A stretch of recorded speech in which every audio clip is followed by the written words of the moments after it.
बच्चों आज हमारा टॉपिक है कोरोजन एंड इट्स प्रिवेंशन। जंग लगना और इससे कैसे बचा जा सकता है। तो ये जो कोरोजन है बड़ा क्या कहते हैं ना स्लो प्रोसेस है। किसी भी मेटल को ईटिंग अवे ऑफ मेटल, यानी कि जो धात होती है, जो मेटल होती है, वो इससे जो है ना वो ख़त्म हो जाती है। आहिस्ता आहिस्ता जो है वो मेटल जितनी भी हो वो पहले इरोड होगी। इरोड का मतलब यह है कि वो बुलबुरी होगी। बुलबुरी होने के बाद जब तक वो मेटल की मिकदार जो है वो रहती है तो उसका जो है ना ये जो कोरोजन है इसका अमल जारी रहता है। आस्ता आस्ता वो मेटल जो है वो ख़त्म हो जाती है। तो असल में ये जो कोरोजन है ये रिडॉक्स रिएक्शन है। मीन्स कि इसके दौरान ऑक्सीडेशन भी होनी है और रिडक्शन भी होनी है। रिडॉक्स रिएक्शन है, ठीक है। और ये कोरोजन के लिए जो लगने वाली जो शर्त है वो है एयर एंड मॉइस्चर।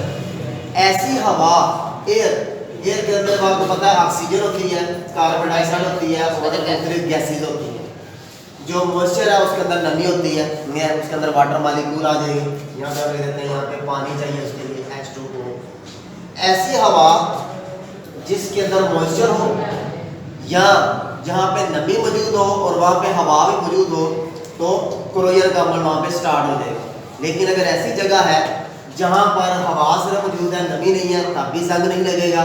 और अगर वहाँ पे नमी मौजूद है, हवा नहीं है, तब भी उसको मेटल को जंग नहीं लगेगी। लेकिन अगर ये जो कोरोजन है, कोरोजन क्या होता है? कोरोजन क्या है? किसी भी धात का इरोड हो जाना। इरोड का मतलब कहते हैं कि उसका डैमेज हो जाना, उसका बुरबुरा हो जाना, उसका आहिस्ता आहिस्ता उसका ख़त्म हो जाना, यह है कोरोजन। यही जो अमल है अगर आयरन के साथ होता है, लोहे के साथ, तो ये जो है इसके लिए अलग नाम है, उसे कहते हैं रस्टिंग। रस्टिंग ऑफ आयरन, यानी कि जो लोहा है जब उसके साथ कोरोजन का अमल होगा ना तो वो कहलाएगा रस्टिंग, रस्टिंग ऑफ आयरन। तो जो लोहा है इसको जंग लगने के लिए नमी वाली हवा जो है वो जरूरी है। जैसे पहले मैंने बताया कि दोनों चीज़ें वहाँ पे मौजूद होंगी। मेटल की सतह पर या जिस जगह पर वो मेटल मौजूद है, धात मौजूद है, वहाँ पे हवा भी मौजूद है और वहाँ पे पानी भी मौजूद है, तो फिर जो है वो जंग लगने का अमल होगा। जंग अब कैसे लगता है, इसके पीछे क्या साइंस कार फरमाया? तो वैसे तो आप तजर्बा इसका जो है वो काफ़ी आपको ऑलरेडी पहले से है। जंग वाली चीज़ें आप देखते हैं, ठीक है, उनको जो है वो जंग लगा होता है, लेकिन एक्चुअली ये जंग लगता कैसे है इसको जो है हम देखते हैं। अच्छा जी, अब चूँकि ये पढ़ना है रस्टिंग ऑफ आयरन, यानी कि जो आयरन है उसको जंग कैसे लगता है। ये आपके सामने जो है ना वो एक आयरन का जो पीस है ये नज़र आ रहा है। इस तरह करके यहाँ से लेकर ये वाला, यहाँ से लेकर ये वाला सारा, ये बस क्या एक आयरन की जो है वो शीट है। ये इतनी सारी आयरन की शीट है। इसके ऊपर क्या है? पानी है। ये ब्लू कलर में क्या नज़र आ रहा है? पानी नज़र आ रहा है, यानी कि वो जो शीट है वो गीली है। हवा तो हर जगह मौजूद होती है, पानी जो है वो, लेकिन आपको पता है ये जो हवा होती है, हवा के अंदर भी आबी बुखारात होते हैं। बरसात के मौसम में कहते हैं ना हवा में नमी है, ठीक है, तो जरूरी नहीं है कि आपको पानी लिक्विड फॉर्म में नजर आए, पानी वेपरी फॉर्म में होता है। क्या हम ये कह सकते हैं कि जो हवा है इसके अंदर नमी होती ही होती है। बरसात के मौसम में ये ज़्यादा होगी, गर्मियों के मौसम में ज़रा कम होगी, क्योंकि उसमें जो है ना वो पानी के जो वेपर है वो ज़रा कम होते हैं। लेकिन बरसात के अंदर जो है वो नमी ज़्यादा होती है क्योंकि टेम्परेचर जो है कम हो रहा है। तो ये आयरन का पीस नज़र आ रहा है। अब चूँकि मेटल है, मेटल जो होती है उसके अंदर इलेक्ट्रॉन को देने का रुझान होता है, यानी इलेक्ट्रॉन लॉस करने का रुझान होता है। तो आयरन है, आयरन क्या होगा? ये इलेक्ट्रॉन जो है ना वो आयरन ने क्या किया? इलेक्ट्रॉन खारिज कर दिए। जिसके ऊपर इसके ऊपर क्या आ गया? +2 चार्ज। आयरन ने इलेक्ट्रॉन खारिज किए, इसके ऊपर +2 चार्ज आ गया और ये इलेक्ट्रॉन जो है ना यहाँ पे मैंने अलग से यहाँ शो कर दिया। आयरन है, उसने इलेक्ट्रॉन जो है खारिज किया। Loss of electron is called oxidation. और ये इलेक्ट्रॉन लॉस किस जगह पर होंगी? जिस जगह पर ये खारिज होंगे उन्हें हम कह देंगे एनोड। यानी एनोड की जगह पर क्या हो रही है? ऑक्सीडेशन, यानी कि वहाँ पर आयरन जो होंगे वो इलेक्ट्रॉन जो है ना वो खारिज कर रहे होंगे, ठीक है। ये आपको जो है वो यहाँ भी मैंने डायग्राम के अंदर भी ये चीज़ जो है वो दिखाई है। ये क्या है? Anodic reason. एनोडिक रीजन कौन सा है? जहाँ पर क्या हो रहा है? ऑक्सीडेशन हो रही है। आयरन क्या कर रही है? इलेक्ट्रॉन जो है वो खारिज कर रही है। अब ये जो इलेक्ट्रॉन है, फर्जी इलेक्ट्रॉन जो उसने खारिज किया, अभी मैं आपको बताता हूँ कि इसको हम बैलेंस कर सकते हैं। पहले अगर आप वैसे देख लें तो पहले सिंपल जो है ना चीज़ें देख लेते हैं, फिर इसको बैलेंस कर लेंगे। आयरन जब इलेक्ट्रॉन लॉस हुए, इलेक्ट्रॉन किसके पास जाएंगे? ऑक्सीजन के पास। कोई भी एलिमेंट ना मौजूद होगा तो ऑक्सीजन इलेक्ट्रॉन किसके पास जाना है, ऑक्सीजन के पास। अब बताएगा ऑक्सीजन की इलेक्ट्रोनेगेटिविटी हाई है, इतनी ज़्यादा नहीं है, सबसे ज़्यादा तो फ्लोरीन की है, फिर उसके बाद क्लोरीन है, फिर ऑक्सीजन का नंबर आता है, फिर नाइट्रोजन का नंबर आता है। इलेक्ट्रोनेगेटिविटी, इलेक्ट्रोनेगेटिविटी ऐसे एलिमेंट्स जिनकी इलेक्ट्रॉन को कशिश करने की सलाहियत ज़्यादा होती है। ऑक्सीजन के पास ये इलेक्ट्रॉन जाएंगी। अभी आप समझ लें कि यहाँ पे हाइड्रोजन आयन मौजूद है, ये कहाँ से आएंगे, मैं अगले स्टेप में बताऊँगा। हाइड्रोजन आयन मौजूद होंगे, ये जो इलेक्ट्रॉन आयरन ने खारिज किए वो इलेक्ट्रॉन और हाइड्रोजन आयन ये सारा मिलकर क्या बना देंगे, पानी बना देंगे। अब इलेक्ट्रॉन जो है वो ऑक्सीजन ने लिए हैं, तो ऑक्सीजन की क्या हुई, रिडक्शन। गेन ऑफ इलेक्ट्रॉन इसका रिडक्शन। रिडक्शन किस जगह पे होगी, कैथोड रीजन के ऊपर। जहाँ पर रिडक्शन हो रही है, इलेक्ट्रॉन जा रहे हैं, इलेक्ट्रॉन जो है ना वो ऑक्सीजन, हवा के अंदर ऑक्सीजन मौजूद है तो पानी भी मौजूद है, पानी के अंदर जो वो हाइड्रोजन आयन है, ऑक्सीजन हवा में मौजूद है, ये सारे मिलकर यहाँ से इलेक्ट्रॉन लेके क्या बना रहे हैं, पानी बनाते जा रहे हैं। ठीक है, तो एनोड के ऊपर ऑक्सीडेशन होगी, कैथोड के ऊपर जो वो रिडक्शन होगी। ठीक है जी। अच्छा, अब हम इसको जो है थोड़ा बैलेंस करने का देखते हैं कि ये चीज़ें जो है ना वो बैलेंस कैसे होगी। वैसे अगर आपको नहीं भी आ रहा तो मैं इसको जो है आपके लिए दोबारा भी कर देता हूँ, वो तो कोई इशू नहीं है। कि कितने कितने इलेक्ट्रॉन कहाँ से जो है वो लिख देंगे, ये होता है। अभी मैंने सिर्फ आपके सामने ये चीज़ें लिखी हैं, ठीक है, कोई चीज़ बैलेंस नहीं हुई। यहाँ पे हमें सिर्फ ये तो पता चलेगा ना कि इलेक्ट्रॉन लिखे तो है, अब कितने लिखने हैं ये अगली कहानी। यहाँ से शुरू करते हैं, यहाँ से जो है वो क्या है। अब आप देखिए यहाँ पे ऑक्सीजन के 2 एटम है, यहाँ पे ऑक्सीजन का 1 एटम है। या दोबारा से देख लें, आयरन इलेक्ट्रॉन लॉस करेगा, आयरन के ऊपर तो चार्ज +2 ही होता है, 2 भी होता है, 3 भी होता है, ये चीज़ आप पहले पढ़ चुके हैं, सिंपल हो गया। ये इलेक्ट्रॉन कहाँ पे गए, हाइड्रोजन आयन के पास गए, एक हाइड्रोजन आयन है, ऑक्सीजन है O2, इसका फार्मूला इजी है, इससे क्या बन गया, वाटर मॉलिक्यूल बन गया। अभी मैंने यहाँ पे तो दाग कुछ नहीं लिखा, वाटर मॉलिक्यूल बन गया। अब हमने करना है इसको बैलेंस। यहाँ पे ऑक्सीजन के 2 एटम है, यहाँ से शुरू कर रहा हूँ मैं कि वो भी वजह आपको पता चल जाएगी कि इससे क्यों शुरू किया, ऐसे क्यों नहीं। ऑक्सीजन के 2 एटम है तो इसका मतलब यह है कि यहाँ पे ऑक्सीजन का 1 एटम है, इसको बैलेंस करने के लिए हमें क्या करना पड़ेगा, यहाँ पे 2 लगाना पड़ेगा, 2 लग गया, ऑक्सीजन जो बैलेंस होगी। अब यहाँ पे हाइड्रोजन कितनी हो गई है, 4, तो 4 हाइड्रोजन है तो यहाँ पे कितना लगेगा, 4। अगर 4 हाइड्रोजन का आयन है तो यहाँ पे 4 इलेक्ट्रॉन निकलेंगे, ठीक है, हर एक का जाओ 1 इलेक्ट्रॉन, तो यहाँ पे हमें क्या लगाना पड़ेगा, 4 लगाना पड़ेगा, 4 लग। अब चूंकि ये 4 इलेक्ट्रॉन है तो इट मींस कि ये जो इलेक्ट्रॉन है कौन से है, ये वो इलेक्ट्रॉन है जो आयरन ने रिलीज की है, ठीक है, तो हमें यहाँ पे भी क्या लगाना पड़ेगा, 4 लगाना पड़ेगा, इलेक्ट्रॉन भी 4 हुए होंगे। अब जब 4 इलेक्ट्रॉन है तो इसका मतलब ये है कि आयरन, एक जो आयरन का एटम है वो 2 इलेक्ट्रॉन खारिज करता है, तो ये 4 इलेक्ट्रॉन है, इसका मतलब ये है यहाँ पे 2 आयरन के एटम है, तो यहाँ पे भी क्या लग जाएगा, 2 लग जाएगा। तो इसका मतलब ये है कि आयरन के जो है वो 2 एटम है, तो यहाँ भी क्या होगा, 2, यानी एक आयरन का एटम 2 इलेक्ट्रॉन, 2 आयरन के एटम 4 एटम। ये चीज़ें सारी है ना, कोई रट्टा नहीं, कोई कुछ नहीं, सिंपल, ये आप लोग पता होना चाहिए कि हर तरफ इलेक्ट्रॉन के साथ बराबर है। अच्छा, अब तो आएगी हाइड्रोजन की, कि ये हाइड्रोजन आयन जो है ये कहाँ से आया। अब हवा के अंदर ऑक्सीजन के साथ साथ एक और गैस मौजूद होती है जिसको कहते हैं कार्बन डाइऑक्साइड, ये भी हवा के अंदर मौजूद है। कार्बन डाइऑक्साइड जब पानी के साथ मिलती है, कार्बन डाइऑक्साइड जब पानी के साथ मिलती है तो इससे कंपाउंड बनता है, इसको कहते हैं H2CO3 कार्बोनिक एसिड। क्यों कार्बोनिक एसिड, इस वजह से कहते हैं कि जैसे ही ये कार्बन डाइऑक्साइड पानी के साथ मिलेगी तो ये इसमें से जो एक हाइड्रोजन है ये अलग हो जाएगा, हाइड्रोजन आयन के तौर पे पीछे रह जाएगा बाइकार्बोनेट आयन। ये वही आमतौर पे आप देखिए, ये जो सोडा वाटर होता है उसके अंदर भी यही चीज़ें होती हैं, पानी के अंदर कार्बन डाइऑक्साइड मिक्स की होती है और उसका बोलते हैं कार्बोनेटेड वाटर, तो वो कार्बोनिक एसिड ही होता है, ठीक है, क्योंकि उसके अंदर कार्बन डाइऑक्साइड होती है और पानी होता है और शुगर होती है और कलर होता है, ये चीज़ें। तो ये जो हाइड्रोजन आयन है, ये हाइड्रोजन यहाँ पे मौजूद है, ठीक है, ये वाली जो कार्बन डाइऑक्साइड है ये पानी के साथ मिक्स होगी, कार्बोनिक एसिड बनाएगी। इसका मतलब ये है कि ऐसी हवा जहाँ पर नमी भी है और जहाँ पर कार्बन डाइऑक्साइड भी ज़्यादा है वहाँ पर एसिडिटी ज़्यादा होगी और एसिडिटी की वजह से जंग लगने का अमल मज़ीद तेज़ हो जाएगा। यानी जो एसिडिटी है it accelerates the rusting process, rusting process को ये तेज़ करेगी, ठीक है। तो इसको आप ज़रा थोड़े और ज़रा बड़े व्यू के साथ देखें कि जितनी ज़्यादा पोल्यूशन बढ़ती जाएगी कार्बन डाइऑक्साइड की वजह से उतना ही मेटल्स को जंग लगने का अमल भी बढ़ता जाएगा, है ना, आलूदगी का नुकसान कहाँ पे जो हो रहा है, ठीक है। तो ये जो हाइड्रोजन आयन है ये कहाँ से आए, कार्बन डाइऑक्साइड, कार्बोनिक एसिड से आए, ठीक है, ये क्वेश्चन यहाँ। अब ऑक्सीडेशन भी हो गया, रिडॉक्स भी हो गया। ओवरऑल प्रोसेस देखना है कि ओवरऑल जो है वो रिएक्शन के अंदर क्या हो रहा है, क्योंकि रिडॉक्स रिएक्शन है, ऑक्सीडेशन भी देखना है, रिडक्शन भी देखनी है। अच्छा जी, अब क्या किया, ये आयरन के 2 एटम ये यहाँ पे लिख लिए, ओवरऑल रिडॉक्स प्रोसेस, ये आयरन के एटम आ गए, ठीक है। उसके बाद रिडक्शन के अंदर क्या आ गई, O2, वो O2 वहाँ पे चलेगी, ठीक है, प्लस 4 हाइड्रोजन आयन, 4 हाइड्रोजन, ठीक है। अच्छा जी, उसके बाद ये 2 आयरन एटम वो अगली साइड पे, एरो के साइड पे प्रोटॉन्स के अंदर आयरन के 2 एटम लिख दिए। उसके बाद वो 2 वाटर मॉलिक्यूल, क्योंकि ये जो इलेक्ट्रॉन है, इलेक्ट्रॉन जो है वो दोनों तरफ बराबर है, इसलिए ये दोनों कैंसिल हो गए, इलेक्ट्रॉन कैंसिल हो गए।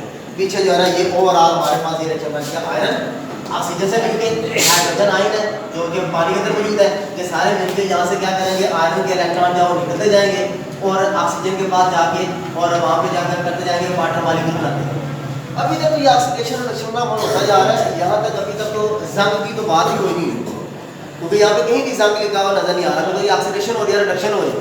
जंग का समय लगेगा अगले स्टेप के अंदर। ये जो आयरन के इलेक्ट्रॉन यहाँ से निकले हैं, आयरन ने अपने इलेक्ट्रॉन लॉस किए, ये इलेक्ट्रॉन पूरी मेटल के अंदर आपको पीछे मेटालिक बॉडी में पड़ा है, मोबाइल इलेक्ट्रॉन होते हैं।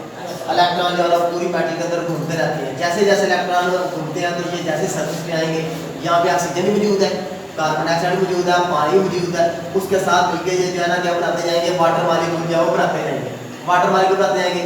साथ साथ ये जो आयरन के एटम है, पानी के ऑक्सीजन मौजूद है, वाटर मॉलिक्यूल मौजूद है, उसके साथ एक और साल्ट बनाएंगे या एक कंपाउंड बनाएंगे जिसको कहते हैं Fe2O3 आयरन ऑक्साइड। ये जो आयरन ऑक्साइड असल में ये क्या है, ये रस्ट कहलाता है, यानी कि ये है जिसको हम जो है क्या कहते हैं, जंग कहते हैं, रस्ट। ये यहाँ पे जो आपको नजर आ रहा है ये आयरन है, यहाँ पे इसकी जो मेटल है मतलब टेंट पड़ा या यहाँ से जो मेटल है उसके ऊपर जो पेंट था वो उतर गया, इलेक्ट्रॉन आयरन इलेक्ट्रॉन खारिज किए, इलेक्ट्रॉन एटम जो मेटल होती हैं उनके अंदर इलेक्ट्रॉन को खारिज करने का रुझान है, ये मेटल की ये प्रॉपर्टी है, इनबिल्ट प्रॉपर्टी है, जहाँ भी मेटल होगी यही वजह है। बाकी चीज़ें जितनी मर्जी खींच के इधर उधर लेते जाओगे तो टापू यहाँ लंबा होता रहता है, इसलिए जो बर्तन वगैरह है या जो बिजली की तारें हैं ये हमेशा धात की बनाई जाती है, क्योंकि इसके अंदर फ्री ऑफ इलेक्ट्रॉन होते हैं। तो आयरन के एटम इलेक्ट्रॉन खारिज किए, इलेक्ट्रॉन जो किसके पास जा रहे हैं, ऑक्सीजन के पास, क्योंकि ऑक्सीजन इलेक्ट्रोनेगेटिव है, ऑक्सीजन के पास जा रहे हैं, वहाँ पे कार्बन डाइऑक्साइड वाटर मिलकर जो आप क्या बनाते जा रहे हैं, वाटर बनाते जा रहे हैं। अब ये जो आयरन का इलेक्ट्रॉन है इसके साथ मिलकर ये इधर से आयरन आ गया, इधर से वाटर आ गया, तो इसके साथ मिलकर ये Fe2O3 बनाते जा रहे हैं। अब यहाँ पे कहानी रहेगी कि आपकी जो बुक है, बुक के अंदर जो है ना इन्होंने ये चीज़ें लिखी हैं, ये आपको समझाने के लिए। अच्छा, ये जो वाटर मॉलिक्यूल है, ये N जो लिखा हुआ है ना, ये N इसका है, यानी कि N से मुराद होती है वाटर मॉलिक्यूल, एक भी हो सकता है, लाख भी हो सकते हैं, ठीक है जी। अब हमारे पास 1 चम्मच अगर पानी है तो बात वही आ जाएगी, पहला चैप्टर एवोगैड्रोस नंबर, कि अगर आपके पास जब 1 चम्मच पानी है तो उसके अंदर पानी के मॉलिक्यूल कितने हैं, 1 है, 1000 है, लाख है, करोड़ है, कितने मॉलिक्यूल हैं। तो अगर हमारे पास 1 मोल पानी हो, 1 मोल पानी का जो मॉलिक्यूलर मैस है, ठीक है, पानी का मॉलिक्यूलर मैस, पानी का ये फार्मूला है H2O, हाइड्रोजन का एटॉमिक मैस 1 है, तो चूंकि 2 एटम है तो 2 होगा। ऑक्सीजन का एटॉमिक मैस 16 है, ठीक है, 16 जमा 2 18 ग्राम जो पानी होगा, ग्राम हमने उसके अंदर जो है वो उसको नाप लेना है किसी बर्तन के अंदर, या कि उसके अंदर जो है वो जो वेट बैलेंस होता है 18 ग्राम पानी, तकरीबन ये 1 आधी चम्मच के बराबर होगा। 18 ग्राम पानी 1 मोल के बराबर है। इसके अंदर पानी के मॉलिक्यूल कितने होंगे, 6.66 × 10⁻23, इतने इसके अंदर वाटर के मॉलिक्यूल होंगे आधी चम्मच के अंदर।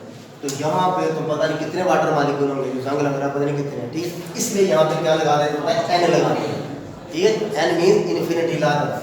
तो ये N, इस N को बैलेंस कर गया, ठीक है। उसके बाद ये जो 2 लगा है ना, अब आप देखें ये जो 2 लगा है, ये अब यहाँ पे वाटर मॉलिक्यूल है, वाटर मॉलिक्यूल के अंदर ये जो 2 है इसका मतलब है ये 2 इस वाटर मॉलिक्यूल का, यानी कि 2 वाटर मॉलिक्यूल है। ये मैंने लिखा 1 वाटर मॉलिक्यूल और ये मैंने लिखा दूसरा वाटर मॉलिक्यूल, 1 2 3 4 हाइड्रोजन है और 2 ऑक्सीजन है। ये जो 4 हाइड्रोजन है, ये 4 हाइड्रोजन इसके साथ बैलेंस हो गए, हाइड्रोजन आए, ठीक है।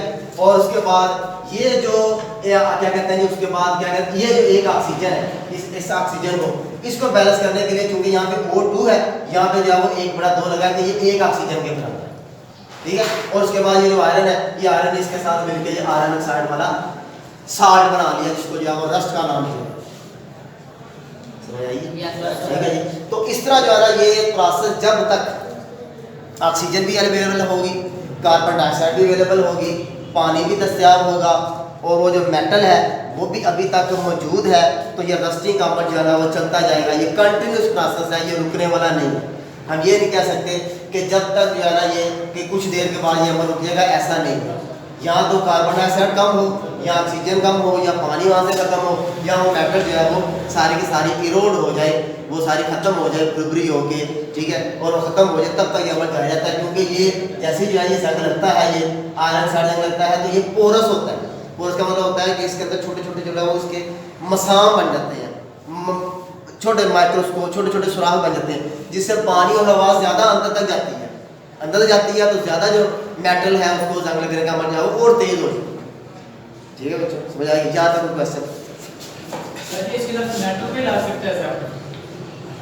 हाँ, तो मेटल को ही लाता है, कपड़ों को अगर लाके मेटल से हो, हाँ तो वो ज़रा वो मेटल है, अगर आप उसको साफ करते हैं, यानी कि अगर आपने किसी मेटल को बचाना है जंग लगने से, तो आपको पहले उसको, उसके ऊपर जो जंग की तह बनी हुई है उसको साफ करना पड़ेगा। तो उसका लगेगा कपड़े को जंग नहीं लगता, जंग तो मेटल को ही लगता है, कपड़े नहीं। कपड़ा तो और चीज़ है ना उसकी, तो वो तो काटन है या वो अलग चीज़ है। सर जी अगर जंग वाली चीज़ के साथ कपड़ा का सेफ जो सर उसको भी ला, नहीं, कपड़े को नहीं जंग लगेगा, कपड़े को नहीं, मेटल को, मेटल, ठीक है। क्योंकि ये मेटल जो है ना उनको सिर्फ जंग लगता है। इसका यहाँ पे डेफिनेशन यही है, कोरोजन।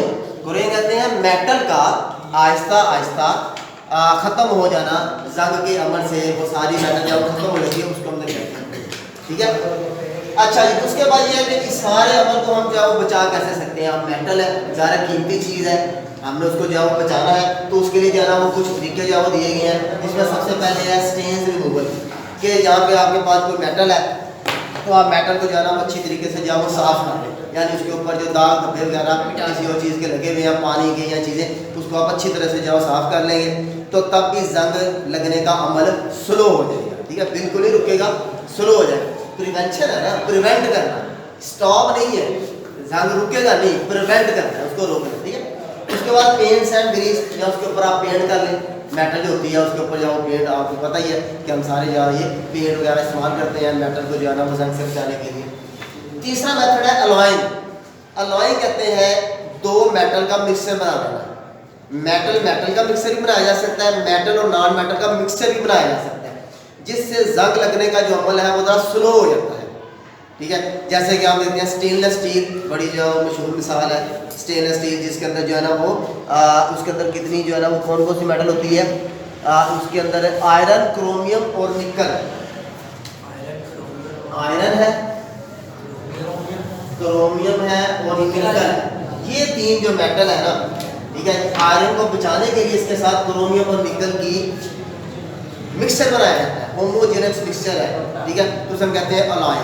तो ये स्टेनलेस स्टील, आम स्टील के, ये स्टेनलेस स्टील के कील भी मिलते हैं, नेल, ठीक है, उसको भी जो है ना वो जंग बड़ी स्लो लगता है और काफ़ी हद तक जो है ना उससे हम प्रिवेंट कर सकते हैं जंग लगने को। उसके बाद जो सबसे मोस्ट और एडवांस तरीका है या सबसे अच्छा तरीका है वो क्या है, कोटिंग का।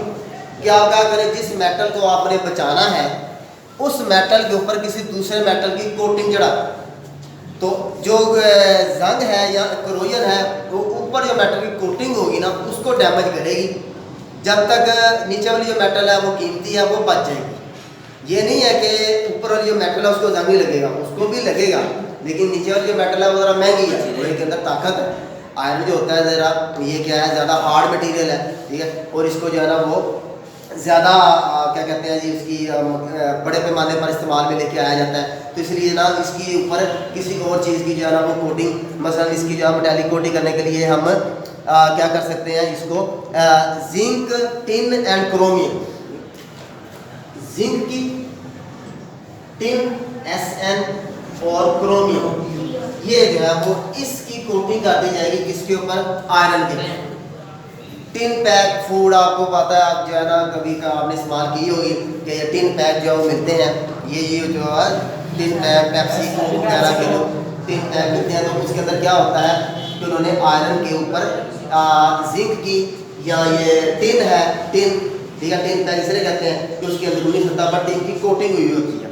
तो उससे जो है ना वो जो फूड है वो भी ख़राब नहीं होती, और जो टिन है उसको भी जंग नहीं लगता, बड़ी देर से जंग लगता है और ज़्यादा अर्से तक वो मेटल काम में आ सकती है। ये जो कोटिंग करने का तरीक़ेकार क्या है, इसको हम अपने लेक्चर के अंदर जवाब पढ़ेंगे। यहाँ पे हमने सर ये देख लिया कि ये तरीके हैं क्लोजन से प्रिवेंट करने के, और ये कोटिंग कैसे की जाती है ये अगले टर्म। कोई क्वेश्चन? हाँ सर जी, किसी मेटल पे पेंट करते हैं जो जंग लग सकता है, किसी मेटल पे सर जी आयरन पे पेंट करते हैं, हाँ फिर लग सकता है जंग। जब तक पेंट की सतह बरकरार रहेगी ना तब तक जंग नहीं लगेगा। पहले जो पेंट है वो इन्वायरमेंटल जो फैक्टर्स हैं, हवा, नमी, पानी, ठीक है, ये सारे इसकी वजह से वो जो पेंट है वो पहले ख़राब होगा, यानी उसकी जो है ना वो कैपेसिटी कम होगी।